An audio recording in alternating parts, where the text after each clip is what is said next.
Good evening, all who have joined us and those who are listening to us. We will begin with a reflection, a video reflection on the book Every Last Girl by Safeena Hussain.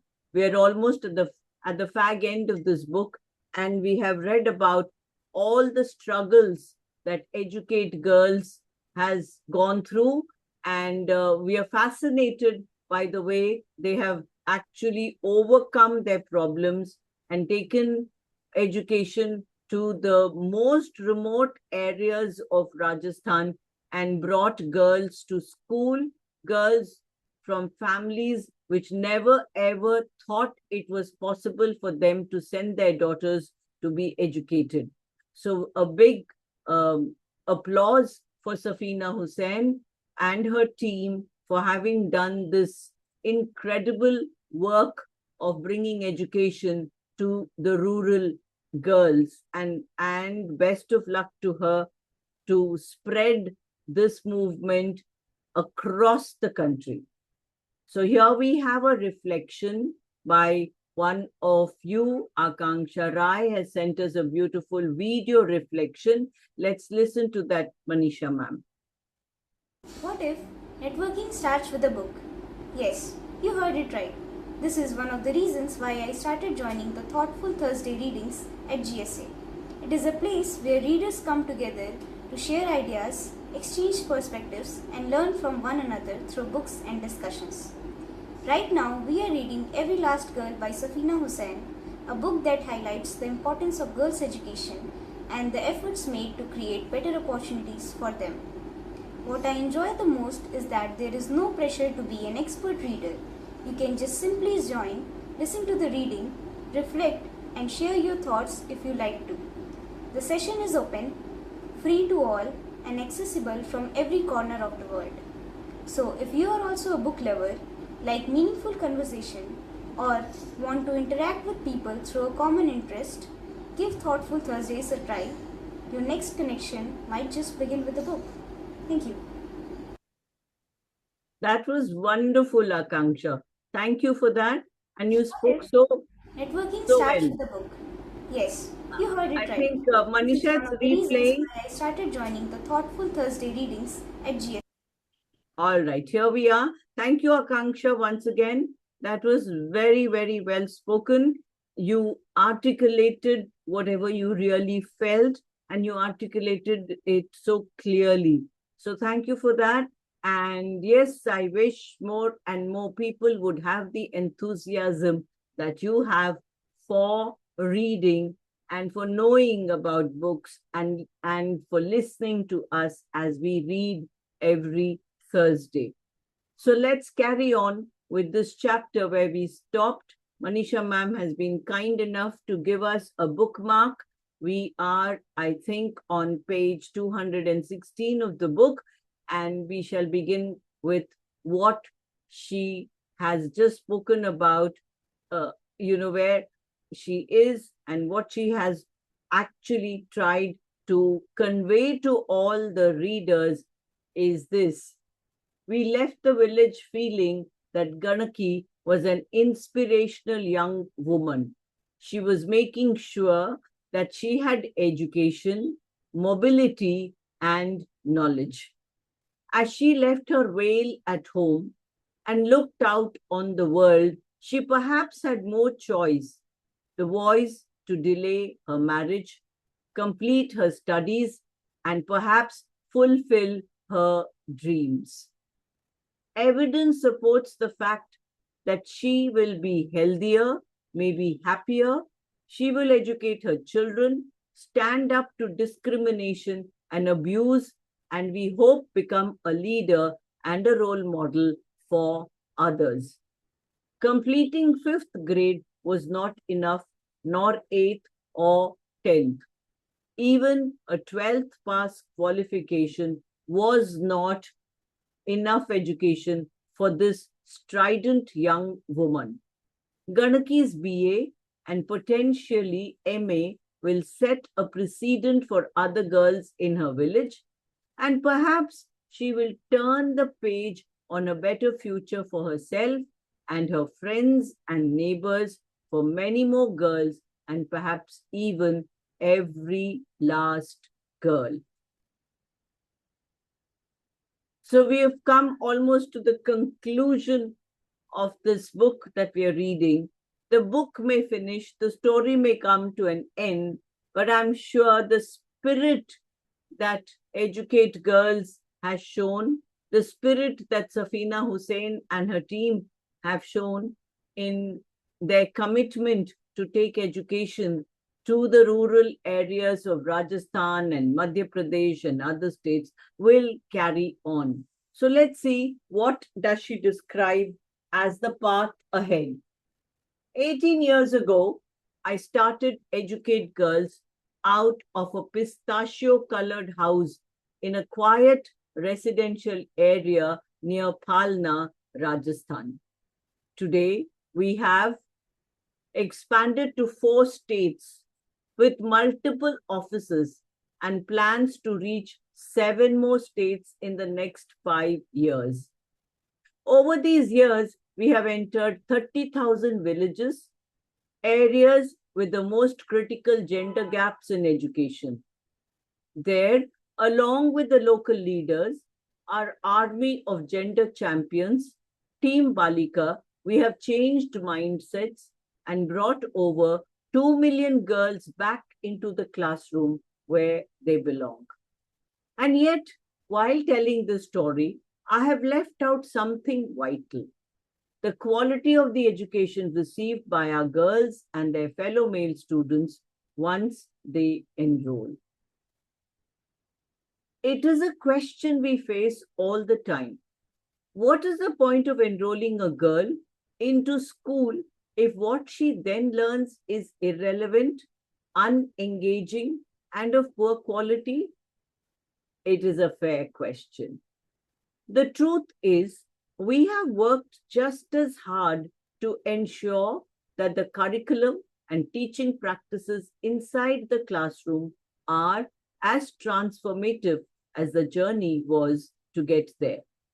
Working alongside government teachers and experts in pedagogy and special education, we have created a repository of learning, Gyan Ka Pitara, that has helped our team Balika and field staff ensure that children are engaged in learning, stay in school, move to the next grade, pass their exams, learn to read, and learn to learn. This, in turn, is evidenced by academics and researchers who carry out gold standard external audits and evaluations to ensure our classroom interventions are effective. Now, this is something very, very important to my mind, because if a child is just going to school and not achieving anything over there, then it is just of no use. It is naam ke vaste school jana. And I'm so glad that Safeena is talking in the last chapter about maintaining the quality of the schools to which these girls go. The quality of the schools is maintained by audits and evaluations to ensure that classroom interventions are effective.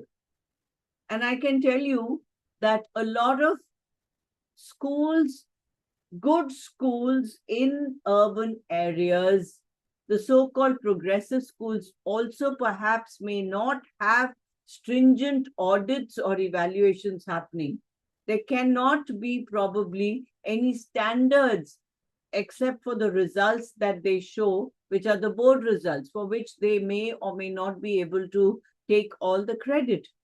But look at the way the planning and the thinking that has gone into actually, considering all these aspects of a good school has been taken care of by this group called Educate Girls.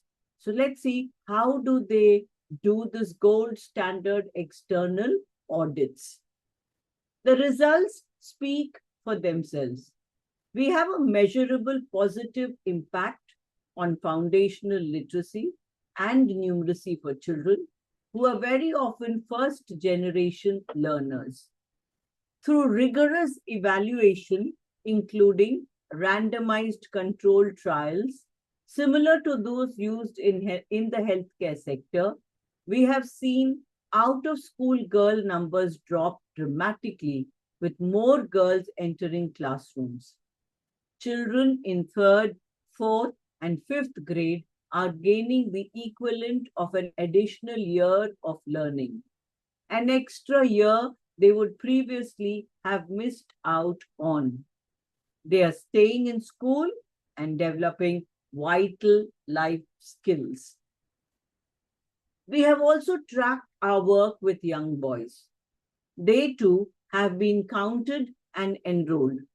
They sit in the same classrooms and benefit from the improved teaching tools as well from growing up in communities where the value of education is more widely understood.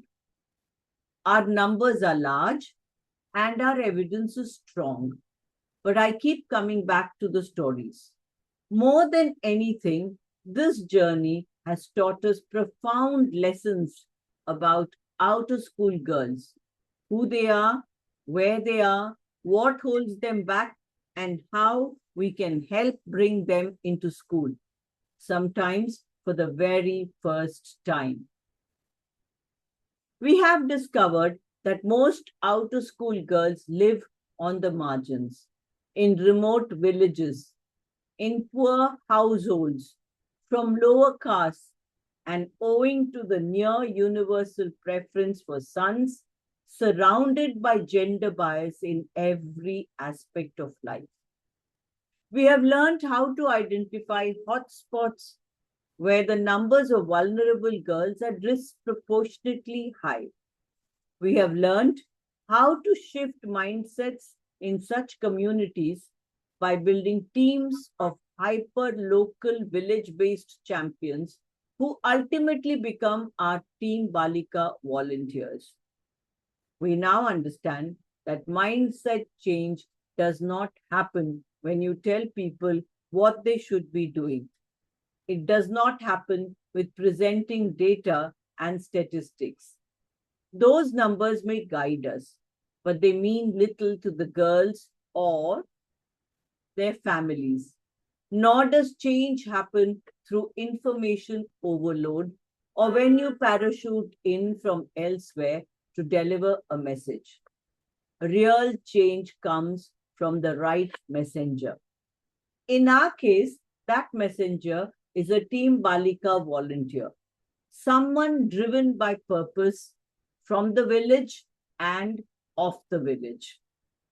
We discovered this early on, but over the years we have refined our approach. Today we can say with confidence that the key ingredient for mindset change is authentic storytelling. Stories that show the real impact of education in people's lives. It is not about sleek brochures or polished PowerPoint slides. It is about hearing from a human being who comes from that village, who understands their context and struggles. When a compassionate community member tells an authentic personal story of transformation, it resonates. Behavioral change comes from that emotional connection, from the ability to see oneself in the storyteller and one's life reflected in the story. If you can do it, then maybe I can too. If you can send your girls to school, then maybe I can too. We have learned how to scale the solution to thousands of villages, homes, and schools. With the use of artificial intelligence, specifically machine learning, we can now predict the number of out-of-school girls in each village and ensure we reach the hardest areas as quickly as possible. And an unintended but powerful consequence of all our work has been the sense of purpose given to 55,000 gender champions across the country. Did we find her? But our quest is not yet over. Have we found Antimbala? Is it a happy ending? We might have found 233 girls called Antimbala, counted and safely logged in our data systems. 233 Antimbalas back in school, amongst the 2 million others. But did we find the Antimbala? Did we find every last girl? The answer, as I am sure you can guess, is no. In our quest to find Antimbala, we have aligned with the Right to Education Act and focused on elementary education, which includes 1st to 8th grades, ages 6 to 14. What we have seen, however, is that the older adolescent girls we meet, walking the fields with a baby strapped to their hip, hunched over a wood fire in the corner of their home, scaling the hillside with a herd of goats, face a much higher mountain to climb. Whilst elementary education has seen tremendous progress, as girls progress through school, the dropout rate in primary years of less than 1% rises to close to 4% in middle school and balloons up when they reach secondary school.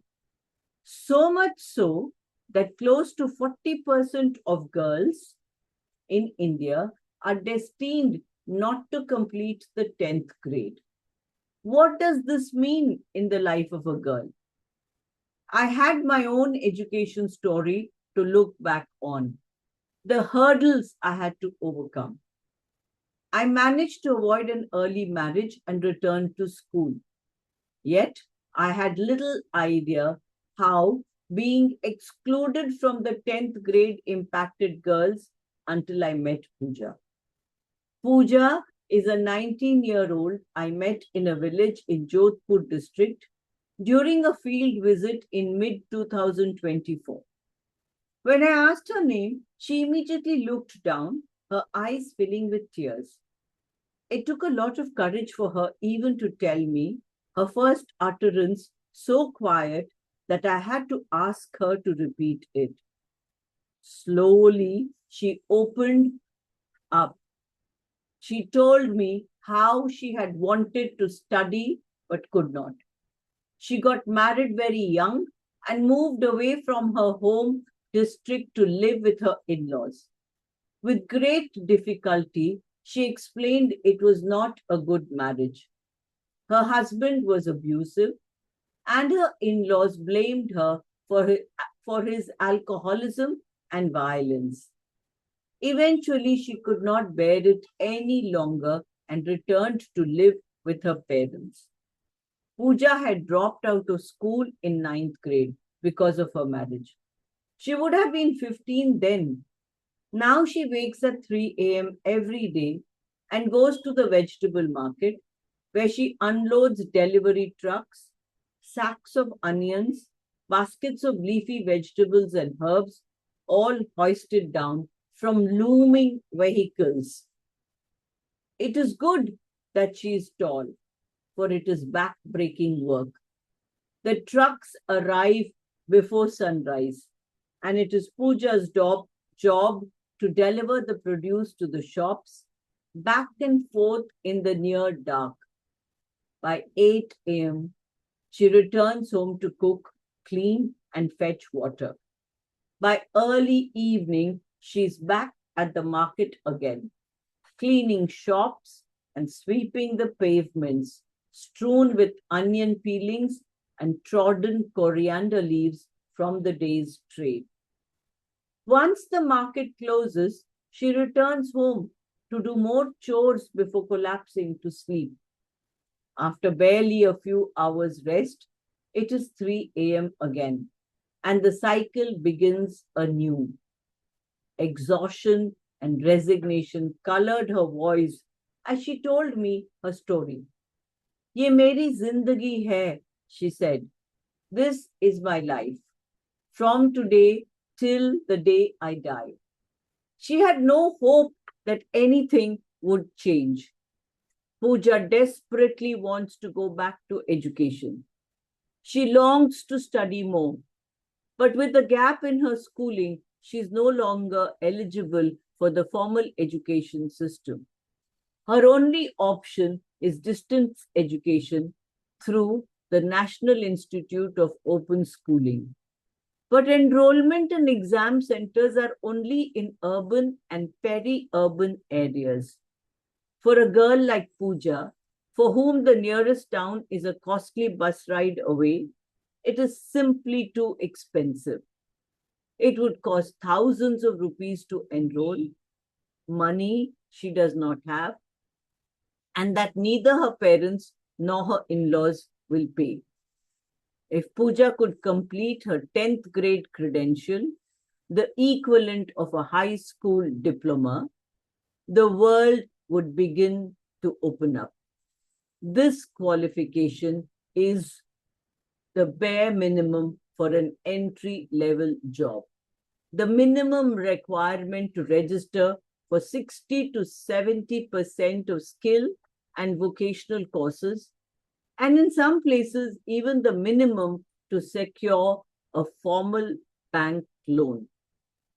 Despite all the progress made, together with the government's mandate on elementary education, a huge barrier remains for girls who reach 8th grade but can go no further.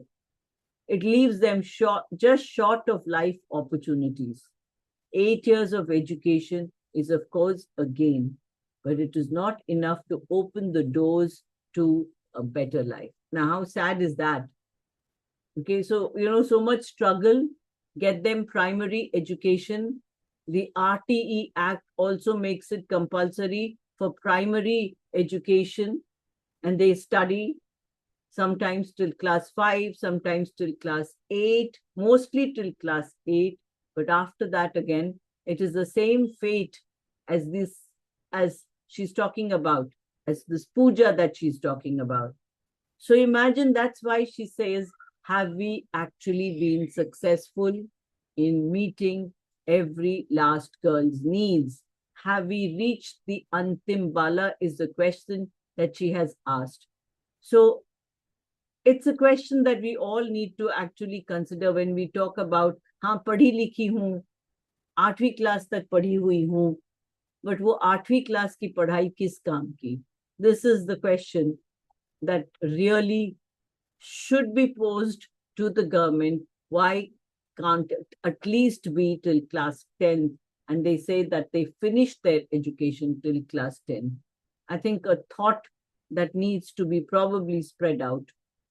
Through Pooja's story, I was beginning to see why 81% of women in India remain unskilled and why only 42% are in the labor force. India lacks secondary schools on a massive scale. For every 100 primary schools, we have only 20 secondary schools.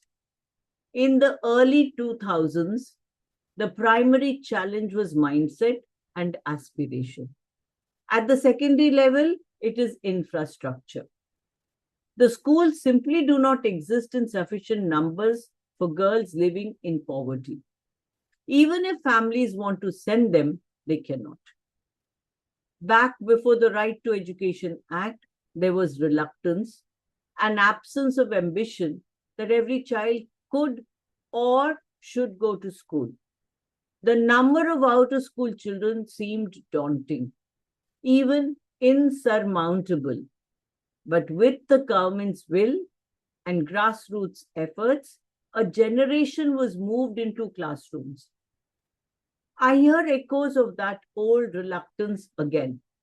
People say, well, we can't build secondary schools for all. She should just join tailoring or some skill course. Perhaps she can join a self-help group and get a loan to start a business.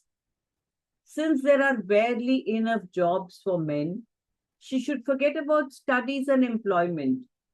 Where are the jobs anyway? But what if she wants to study? Perhaps for dignity or self respect in the community? Perhaps she sees education as a pathway to opportunity, or perhaps she simply wants it for herself. Too often, society at large and even the well meaning social development community is at fault. Everyone thinks they know what is best for her. Everyone wants to dictate how much is enough. We decide what a girl should settle for. We have opinions on what she should do, wear, say, or aspire to, just as others decide where she can go, whom she can meet or marry. All too often, her story is written for her. But this is not right. And it is not what I am prepared to settle for. I always center on what she wants. If she wants to study, then what we as a society must provide, whatever her reason. Yet again, I remain resolved in my understanding that education is not something for us to give or take away as we see fit. It is not a gift. It is every girl's right, no matter her age or what she plans to do with education and her life. I think we have two young girls here, Myra and Akanksha. I would like to know what your take is on what has just been read, where she talks about Manisha ma'am, if you can just flick back to the previous page. Right. So here it is. I always center on what she wants. If she wants to study, then what is it? That is what we as a society must provide, whatever her reason. And if it is every girl's right, no matter her age or what she plans to do with education and her life. What is your opinion, Myra and Akanksha? I'd be interested in knowing what do you two young girls who have the benefit of studying and studying in good schools, what do you think? And what is, in your experience, have you come across even girls who are your classmates, who are your friends, in your own school, in other schools, in the neighborhood? Do they really have the kind of freedom, maybe is the word to use here, or the kind of choice that the author is talking about? Our times are different. Adults over here, like Manisha ma'am, and my time was very different. But what about the two of you? What do you think? Ma'am, may I? Yes, yes, Myra. Ma'am, so I feel like since I'm like able to study and I'm like surrounded by people who think that studying is a very normal thing, we Hmm. don't, we aren't very grateful for it very often and we just take it for granted. We don't think it's a privilege. Hmm. But my cook who comes to like cook in my house, she has a Yeah. daughter and her daughter is preparing to be an air hostess and she wants Okay. to learn English for that. So Hmm. like she has recently like started coming to my house and I am like helping her practice English Hmm. because she can't afford to go to like a really expensive place where she can learn English. Okay. So that made me realize that it's actually a privilege and it's not, even though it's a right and everyone should have it, that Hmm. is not the reality and everyone is not able to get it. Right. Yeah. That's well put. So, what about you, Akanksha? Ma'am, I would say that in my area, also in my town, Hmm. everyone has the privilege to study like till Hmm. class 12th. But Hmm. when I was in Dehradun near Bandajud, I Hmm. mean meeting the girls of the villages, Hmm. they have the same problem. Like they study till class 5th or class 8th, but not Hmm. after that. They didn't Okay. have the secondary schools. Right. So, what I'm asking is that, do the girls who have gone to schools and are studying in schools, do they still have better privileges than other girls in the society? Just because you are going to a school and you do have the right, the right atmosphere in which you're studying, you have people with whom you can talk. Do you still have the freedom to exercise your opinion and do what you think is right? And do your parents or the adults in your family and in your society look at it favorably? That's what I wanted to know, because like she says here, no matter her age or what she plans to do with the education and her life, it is every girl's right, right? So, is that right exercisable in our society? That my question to both of you was that, is it exercisable? Yes, we know that it's not available for everybody, but those who do get this, do they get this favorable condition where they can choose to do what they want to do with their education? How many of us have had that privilege? Yes, Myra, both of you raised your hands. So one by one, let's hear Myra and then we go to Akanksha. Ma'am, so I feel like even if people have that right to study, it's not that they always get to exercise their opinion. And Hmm. even in my class, there is this girl who is really interested in fashion studies, Hmm. but her parents want her to be an engineer in the future. So she Okay. can't take fashion studies in the future. And Right. it's, yeah, and even for like, especially in India, I feel like a girl's life is decided कि till a certain time पढ़ाई करनी है, उसके बाद like घर बनाना है, शादी करनी है, and then you have to Hmm. settle down. Like Yeah. for me, I have no plans of getting married, but I don't think that's like acceptable in an Indian family. And at some True. age, I have to settle down, so it's not my choice. Right. That's exactly what I was asking about. That's very well put across, Myra. And yes, we do. This is why I said that, you have the right to education and everything. Pushpita ma'am is also with us. Okay, let's hear Akanksha and then we'll listen to what Pushpita ma'am has to say. Akanksha, please go ahead. Ma'am, I would like to share my personal story. Right. My mother, she did Mm, her MA and BA, all the things. But when she got married, she had so many responsibilities on her mm, shoulders. But my father said, no, if you want to study further, you can. So she also did her BA after marriage. And okay. he also encouraged her to do job. Okay. How nice is that? That's very nice. That's an encouraging example you have given us, Akansha. And do you have the freedom to decide what you want to do after you finish your education? Yes, ma'am. Right. Wonderful.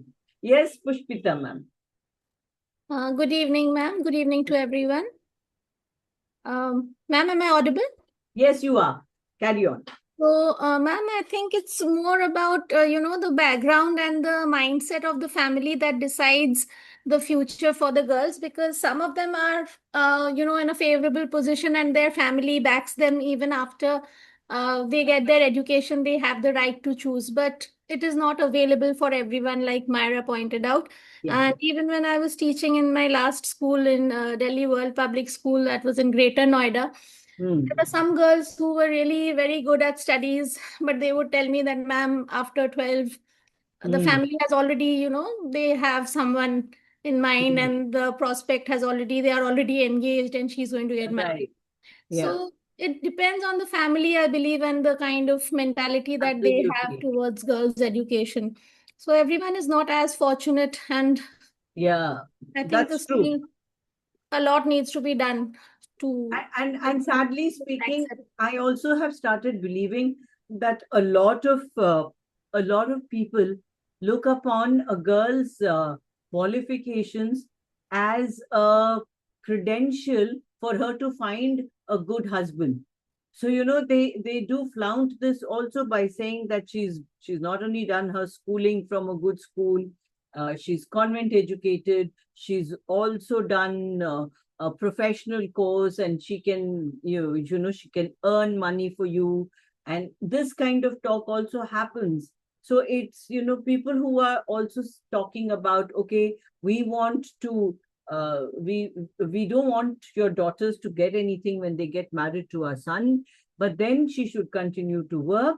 And then does she have the freedom to work and keep whatever she earns for herself, to decide what she wants to do? Or does all that she's earning become the property or the responsibility of the person that she gets married to? Is another big question that arises.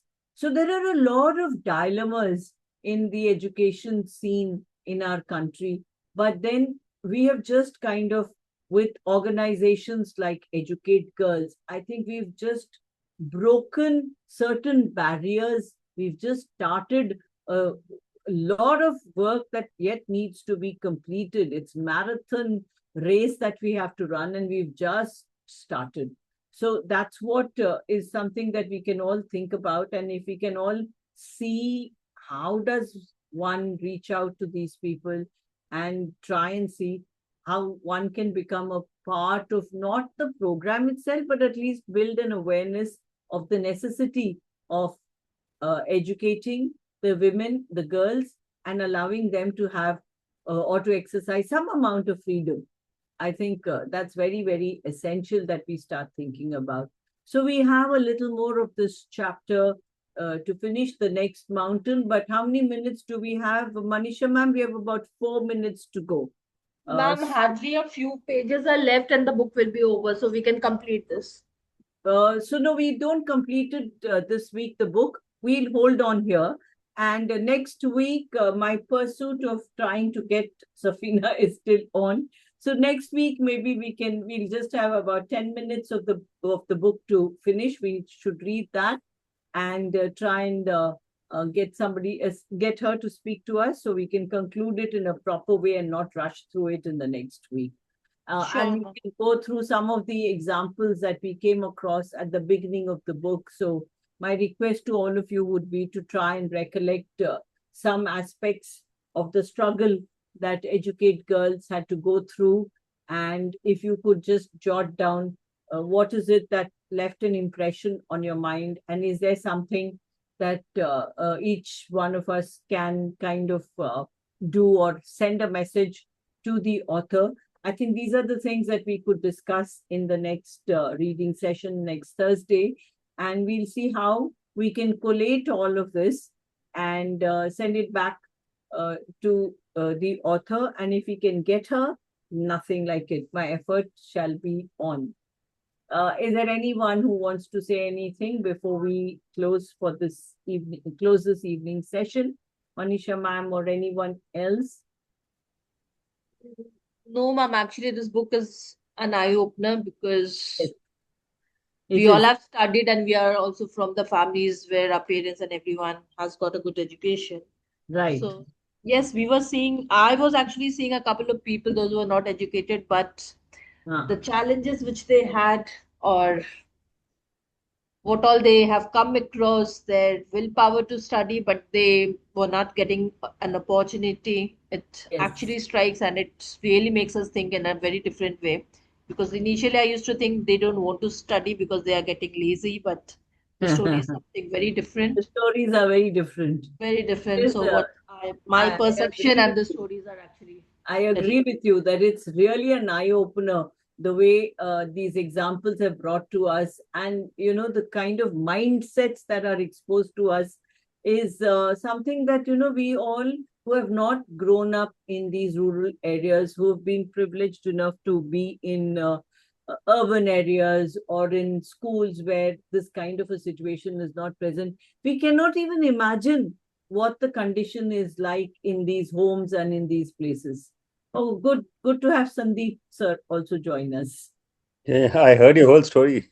Yeah, great. So would you like to contribute to the conversation that we are having? I enjoyed listening to Akanksha and Myra, so I must appreciate them first. Yes. But I think Myra thinks very deeply, and her story about how she wants to help that little girl who wants to become an air hostess. So I Yeah. think what I would like to put it this: what can each of us do in our small way? Yes. I think that's what we need to answer. If each of us can help one person, that's it. That's It's it. as simple as that. This Absolutely. Antimbala will be found if each of us decide to find that one person we can help.